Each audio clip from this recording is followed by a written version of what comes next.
Hello, welcome to Travel with Chew and Mark.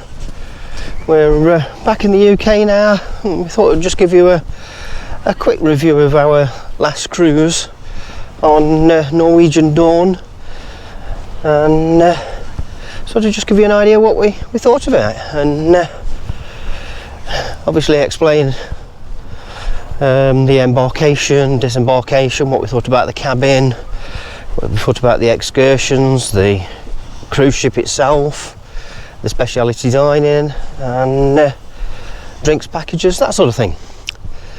So we'll start with the embarkation. I mean, you need to perhaps go and watch a few of our other videos if you want to check the playlist out for the Norwegian Dawn, and you'll see what an event we had. We're not going to it again on here, but we'll pop back. But we had a bit of a visa issue, and denied boarding, so the embarkation for us was 6 days.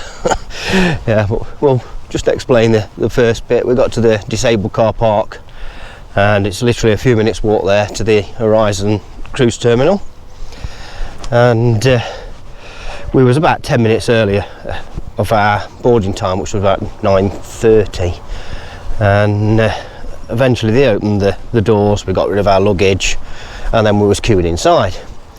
Now we did seem to wait for about 30 minutes before they opened security, which seemed to be a bit of a long wait for nothing. We don't know really why. And anyway, we got through security very quick, and up the escalator, and pretty much straight to one of the desks to the ladies, and that's when we discovered an error with the visa, and subsequently we weren't allowed to go. So we then flew to Belfast, and we spent the next, well actually we flew to Belfast the following day. We had to stop a day in Southampton because there were no flights till the following day. Then we flew to Belfast for the 5 days, and we joined the ship in Belfast, and we did get in touch with my parents and ask them to make sure that they was expecting us on the cruise ship, which there was. Our name was on the list. We was quite early, about 6:30, 7 o'clock in the morning to board, and we sort of, like, they looked at us as like we were criminals, to be honest. We wasn't really greeted with a smile like welcome on board. The security, it's as if she didn't know what to do. I says, well, what do you want off me? A passport then. So I gave her a passport, and she found our names on the list, and we was allowed to step onto the ship, but only a few feet. Please wait there. And we obviously waited there as instructed, and we was waiting for a couple out of customer services to come down, and then we had to be escorted to security and just put our hand luggage and ourselves through the scanner. Fair enough, you know, no problem. And then we was told to wait again after we looked through the passport, and it was like looking at the Schengen visa as if there was something wrong with that. And I says, who is it that you're waiting for now? Is it the same fella at Southampton? And he says, yeah. I says, well, he's expecting us here. I says, so he's obviously seen that visa, and he knows that bit's no problem. So anyway, the same fella come down and obviously remembered us, and he was smiling and nice to see us, sort of thing. And he says, yeah, there's no problem. Yep. So he then the customer services escorted us up to the customer services desk to complete the check-in, and, you know, scanned our passports, take the pictures and so on, and we were then allowed to go to the cabin. So in all, that took probably about 30 minutes. So, you know, 6 days and 30 minutes to embark. That's probably a record, isn't it? Anyway, it was our fault, or my fault really, not choose, it was my fault. One thing to learn is check your visas, and check. Don't just sort of assume, shall we say, as I did. But yeah, get back, and if you want a full more in-depth on that, have a look at the playlist, and you'll see a few videos on that. So now we're in the cabin, and the cabin was all right, wasn't it, darling? Yes, all right. You know, it was Yeah. we've got a balcony cabin. The steward had obviously been in most days and left the daily planner inside, so we'd got 6 days of daily planners to look at, which are a bit pointless now because obviously we're on board 6 days late, so it weren't really relevant. And it was a nice cabin, it was clean, it was all right. There was an issue that we later discovered on the mattress topper. It had got a really disgusting stain underneath, which we didn't really like, and I left that for the steward to look at. We didn't see him a great deal, but left him for it to look at. Anyway, he still made the bed, sorry, and as it was on the underside of the mattress topper, and it wasn't something that smelt particularly, although it wasn't very pleasant, we didn't worry about it. If it had been the start of the cruise, shall we say, I think I'd have asked for that to be swapped. It was one that should have been chucked away. It was that bad. Again, look back on our playlist and you'll see a video on that. And what's next after the cabin? We'll talk about. So we'll talk about the More at Sea package. We had the More at Sea package, which basically gives you the premium drinks. The drinks available was probably more for American market than the English market. There was unusual spirits and brands, even though there was perhaps brand names. There wasn't like cheap home brand stuff. It wasn't the brand names that, you know, we was coming sort of. We like Bacardi as a family, and they hadn't got Bacardi White available. It was for sale in the shop, but they hadn't got that in the bar. They got a different brand, Fleur de Canna or something it was, which my mum didn't like, so she was on the Grey Goose then, and my dad didn't particularly like it, and he stuck with the Grey Goose. I drunk it. It's okay. Did get a couple of headaches, I think, from it, but then again, we did experience the drinks package in full, shall we say. The barman was constantly filling our drinks up, wasn't he? You know, as soon as he saw you at the bottom of the glass nearly, another one appeared. Yeah, they remember all the detail what you got. Yeah, it was really good. They're very clever. And he remembered our name literally within hours. Yeah. So we was quite impressed with him, to be honest. But the More at Sea comes with the drinks package, and you also get, all depends on how long your sailing is, but ours was for 11 days, so 11 nights, so you get 150 minutes of free Wi-Fi each for that, and you can just log in, check your emails, log out, you know, that sort of thing, to make it last. Chu managed, I mean, obviously we only had 5 days on it. Chu managed to make hers last all the time, even though my parents hadn't used theirs, so we'd got their 2 logins we could have used, and I purchased a browse and stream, so there was actually 3 lots of internet that Chu could have used but didn't need to use them, so it might sound a bit stingy, 150 minutes, but it is possible. And then you also get a $50 credit, so if you book any of their excursions on board, you get a $50 credit off the first one, not off the second. So as a point, if you wanted to say book a shuttle at a port, I think I remember reading one was $29, so we could have both had that booked out to the as cabin at $60, and we actually would have only paid 10, so that was a good one on that one as such. But we did find that the excursions was extremely expensive on Norwegian Cruise Line NCL Dawn.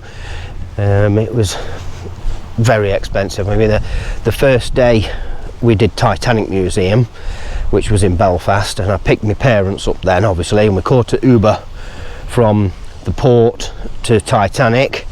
We went round Titanic and caught an Uber back, and literally it was the same price as what would have been one ticket that NCL was charging. So that shows you, you know, we could do it for 25%, 75% saving. So that was a little bit expensive. But as far as the Moors Sea goes, I do think it's worth it as well. Again, on our sailing, we was given 4 speciality dinings, and they sort of range $40, $50, $60. So we use that for 4 speciality dinings. So there's you know, another couple $100 they sort of give you back in the food. Now, like we just mentioned a bit briefly about the bars, there was, I think it's 13 actual bars on the actual ship, so there's a few. We didn't frequent them all, but we did a lot in Oceans, the Irish Bar and Grill. We've sort of propped that up every evening, until the very early hours of the morning, The shall we chair say. is very high. Yeah, that's The bar is very high, very, very high. the stools. We are not taking the piss here. They are very high, and the bar's high up. So, but once you're on, you're okay. But it's just getting up and off, on and off. It's a long way up. My mum had to be helped on, didn't she? Yeah. You know, she couldn't get on there at all. But it was okay. It's just one of them things, isn't it? There's somebody there. Wait a minute. And like I said, we've just said about the bar staff. They all remembered your drinks, and remembered what you want. It wasn't a long wait for anything. It wasn't like they were struggling for staff. You know, we never had to wait a long time, did we, for our drinks? They're always looking and for us. Yeah, they're always there. There's plenty of staff. People around. I didn't think it was an issue at all at the bars.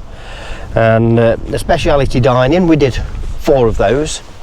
We did the Chinese bamboo, we did the Teppanyaki show, we did the Cagneys Steakhouse, and we did the Moderno, the Brazilian. What the most you like? I enjoyed the Brazilian and I enjoyed the Steakhouse. The bamboo Chinese was a bit of a letdown, and the Teppanyaki show was brilliant. You know, if you're going to do only one, it's got to be the Teppanyaki show, yeah? Yeah. Yeah, that really good. Me what not the Moderna. Moderna. And no Moderna. The Cagneys. The Cagneys. Cagneys, yeah. Yeah, this is the most I like. She liked the Cagneys best. Again, all the speciality dining overwhelm you with food. You seem to get a ridiculous amount of food on them all, but you know, when all said and done, you have paid for food already on the cruise ship. These are sort of a supplement to get a better selection. We didn't do any of the others. I think we was only on obviously the 5 nights, so we did a night in the main dining room and 4 speciality dinings. That was all we could do. Yeah. Just unfortunate we didn't experience the ship as much as we would have liked. But shit happens, doesn't it? Anyway, the buffet, we went to the buffet for most breakfasts. It was sort of okay. You didn't have a ton of waiting time. It was relatively straightforward. I'll tell you what, we'll sit down. We'll sit down, and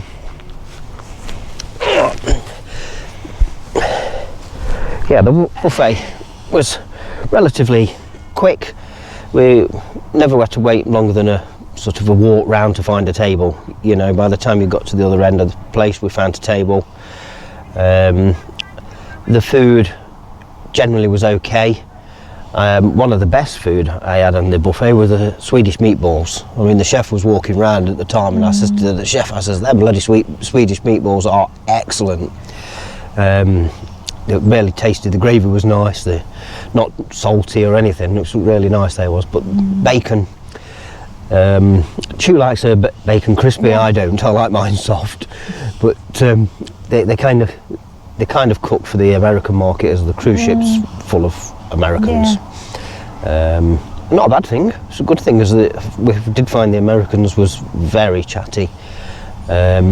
Just stood at the bar, they wanted to talk to you, and we were talking to them for many a time. So if you was on your own, for instance, and got nobody, I think this cruise line tends to have a lot of Americans on, and we found them all very chatty and great, to have a chat to. Right, the main dining room, we had a breakfast in there. It was one day, it was quite quiet, wasn't it? There wasn't really anybody in there. I think we was about the only people in the whole main dining room, so we got literally the whole staff looking after us on that particular day. That was nice. Chu had bagels with salmon on. She said the bagel was dry, but it tends to be, isn't it? But she enjoyed the salmon. I had a breakfast. Again, bacon was crispy. I didn't like the sausages, but that's just me. Again, that's my opinion. We had the main dining room, went in the Venetian again for the last meal, wasn't it? And that was steak and chips, and that was nice.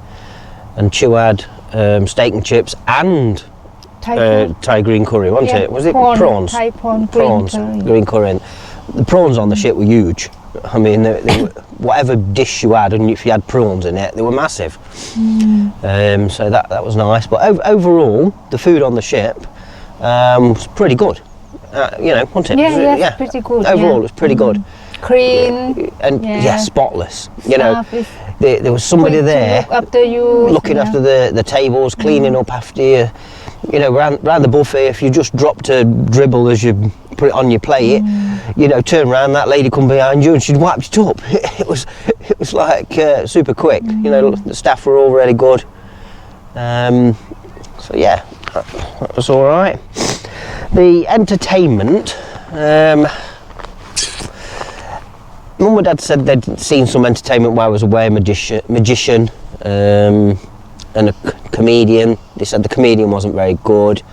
The magician was all right, but some of the acts, you know how to do it, how they do it. But our first night, we'd got 5 singers stood up. Unfortunately, I thought it was a tad boring. There was good singers, but they just needed somebody to dance or entertain you behind or something, so you got something to look at as such. We saw an Irishman, he was the comedian, I think, but he did guitar. He played a guitar. Yeah, he played the guitar and a drum thing. He was good, but he did come on again later in the week, and I said, no, we don't need to see him again. So we just saw him the once. That was all right. And then one night they did a proper show. Now that was called Elements, wasn't it, or something? Was it Elements? I think it was Elements, the show. Now that was like a mix of the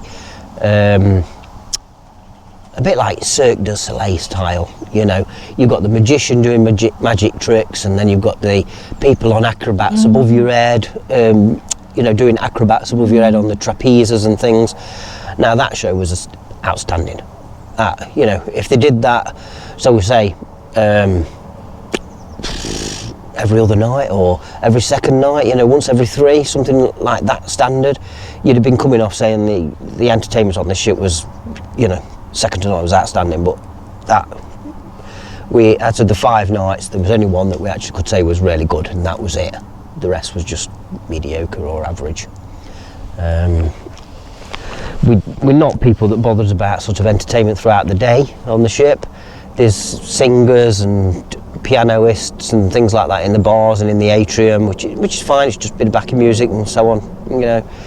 We didn't bother with some of the game show things that they did in the Bliss. They did what's that one called with Noel Edmonds? The box thing.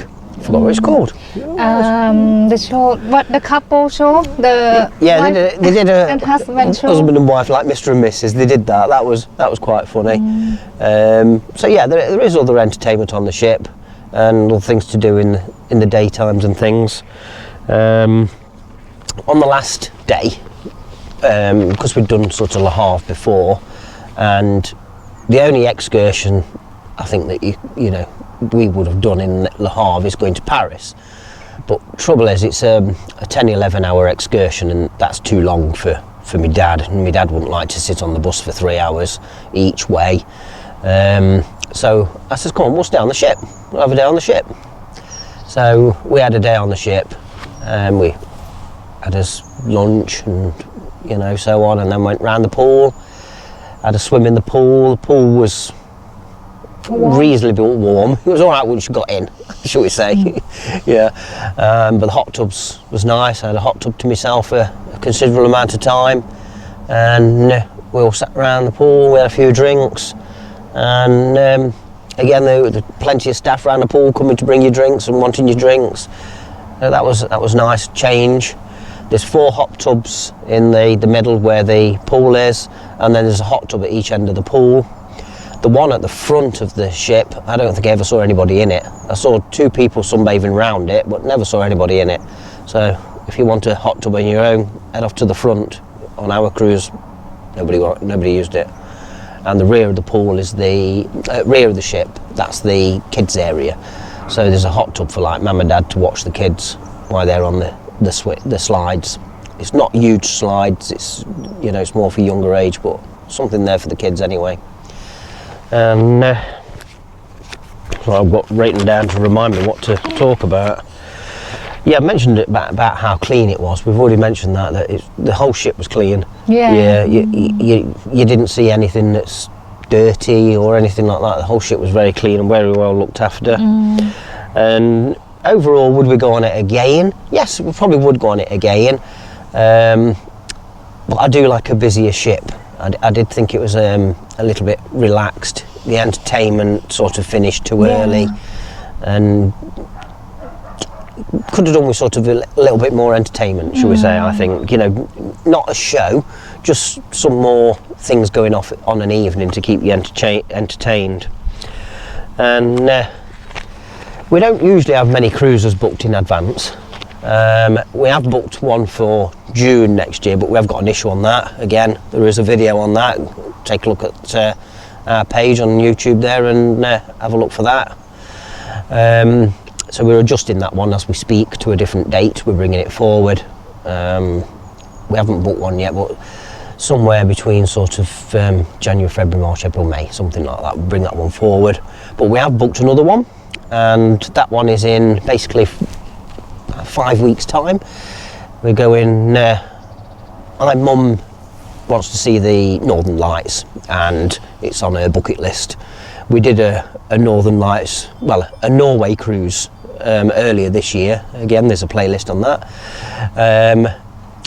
And we was hoping to see the lights then, but it was wrong time of year, and we probably didn't really go high enough into Norway to be able to see them. So this one is going for 16 nights, which is the 27th of October. We're going on the Ambassador Ambience. We've never been on that cruise line before, or that ship of course, and we're going a lot higher up into Norway, and they are selling excursions on that for seeing the Northern Lights, so there's a good chance we're going to see them on that one, so fingers crossed. Hopefully we can get that done. We can get that done. She never she'll shut up moaning. From the first cruise she liked to see it. Yeah, she's always wanted to see that, so never. Yeah, so that's as next one. So make sure you hit subscribe so you can follow us on that one. And I've mentioned a few times we've got plenty of playlists on the cruise ships that we've done, so please have a look at those. And hopefully if you've liked that little brief chat, you can give us the thumbs up and say hello in the comments, or any questions you've got, please do ask, and hit that subscribe. Anyway, thanks for watching. Thanks for watching. Bye bye. Please subscribe.